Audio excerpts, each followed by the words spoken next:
Assalamualaikum warahmatullahi wabarakatuh.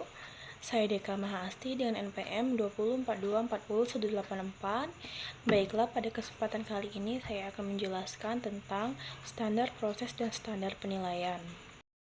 Standar proses merupakan kriteria yang mengatur pelaksanaan pembelajaran pada satuan pendidikan agar berlangsung secara efektif, interaktif, inspiratif, dan menyenangkan, serta mampu mendorong peserta didik untuk aktif dan kreatif dalam belajar.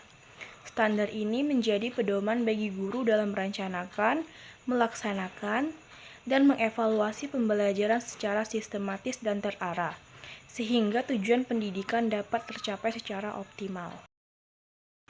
Adapun tujuan dari standar proses adalah yang pertama, meningkatkan kualitas pembelajaran, yang kedua, membantu guru mengajar secara terarah, yang ketiga, mendorong keaktifan siswa, dan yang keempat, mengembangkan potensi peserta didik.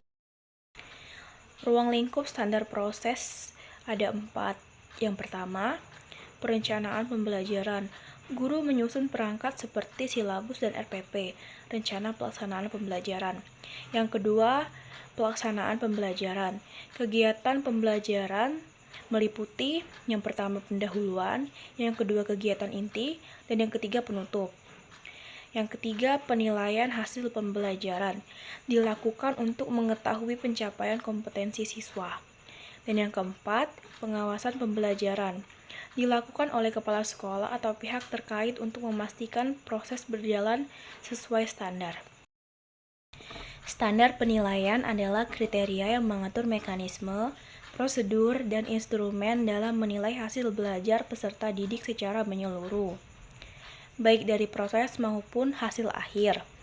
Penilaian dilakukan secara objektif, adil, transparan, dan dapat dipertanggungjawabkan, serta berfungsi untuk mengetahui pencapaian kompetensi dan memperbaiki kualitas pendidikan.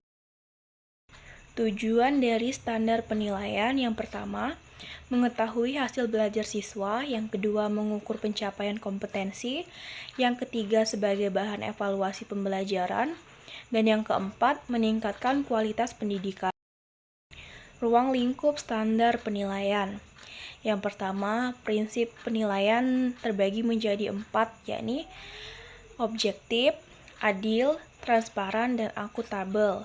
Yang kedua, teknik penilaian terbagi menjadi 2, yakni yang pertama, tes tertulis ataupun lisan. Yang kedua, non-tes, seperti observasi, penugasan, atau portofolio. Yang ketiga, instrumen penilaian terbagi menjadi 3, yakni soal tes, lembar observasi, dan rubrik penilaian. Dan yang terakhir, prosedur penilaian. Prosedur penilaian dibagi menjadi 4, yakni perencanaan, pelaksanaan, pengelolaan hasil, dan yang terakhir pelaporan hasil. Adapun kesimpulan dari materi yang saya sampaikan, standar proses dan standar penilaian merupakan 2 komponen penting dalam sistem pendidikan yang saling berkaitan. Standar proses berperan dalam mengatur bagaimana pembelajaran dilaksanakan agar berjalan efektif dan mampu mengembangkan potensi peserta didik. Sedangkan standar penilaian berfungsi untuk mengukur dan menilai pencapaian hasil belajar siswa secara objektif dan menyeluruh. Dengan penerapan kedua standar ini secara baik, diharapkan kualitas pembelajaran dan hasil pendidikan dapat meningkat secara optimal. Sekian materi yang dapat saya sampaikan. Saya akhiri. Wassalamualaikum warahmatullahi wabarakatuh.